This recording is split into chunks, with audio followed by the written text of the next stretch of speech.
Salom, men bu videoda qanday Crystalix'da ro'yxatdan o'tib unda o'ynashni tushuntiraman. Bu Minecraft serverda men yaqindagina 100 kun yashadim. Serverda o'ynash uchun sizga kerak bo'ladi kompyuter yoki notebook va internet. Bundan so'ng esa men o'sha Crystalix'da suratga olgan men 100 kun Skyblockda yashab qoldim videosi ostidagi havolaga bosamiz. Havolaga bosganingizdan so'ng sizni Crystalix'ning rasmiy saytiga olib o'tadi.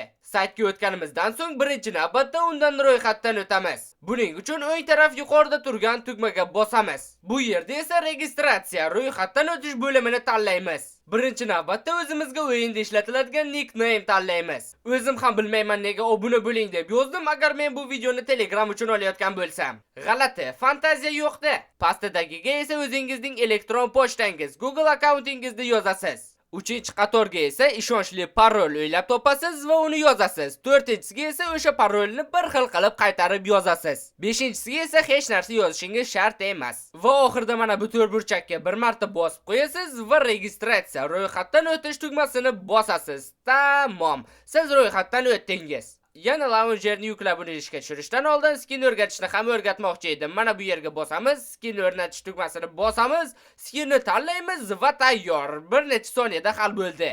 Endi esa shunchaki launcherni yuklab uni ishga tushirish qoldi. Launcherni yuklash tugmasiga bosamiz. Bu yerda esa agar sizda Windows tizimi bo'lsa, Windowsni tanlaysiz. Linux bo'lsa, Linuxni.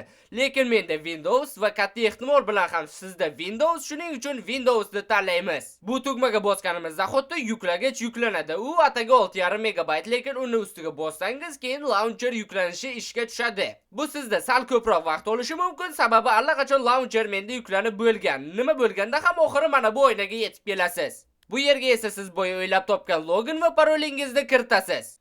Men sizga mana shu login va parolingizni ishonchliroq joyga yozib qo'yishni maslahat berardim. Bo'ldi, tayyor. Endi Crystalix'da o'ynashingiz mumkin. Mini o'yinlar deysizmi? Modly OneBlock yoki Skyblock hammasi bor. Yana bir narsa, bu video Artifact Telegram kanali uchun maxsus tayyorlandi. Lekin katta ehtimol bilan siz uni YouTube'da ko'ryapsiz. Bunga meni hech qanday e'tirozim yo'q, lekin bir narsani unutmang. Bu baribir birinchi bo'lib Telegramda chiqqan, shuning uchun obuna bo'lib qo'ysangiz arziydi. Iloji bo'lsa bu videoni YouTube'ga qo'yayotganlar videosini havola qoldiring mening Telegram kanalimga. Bo'ldi.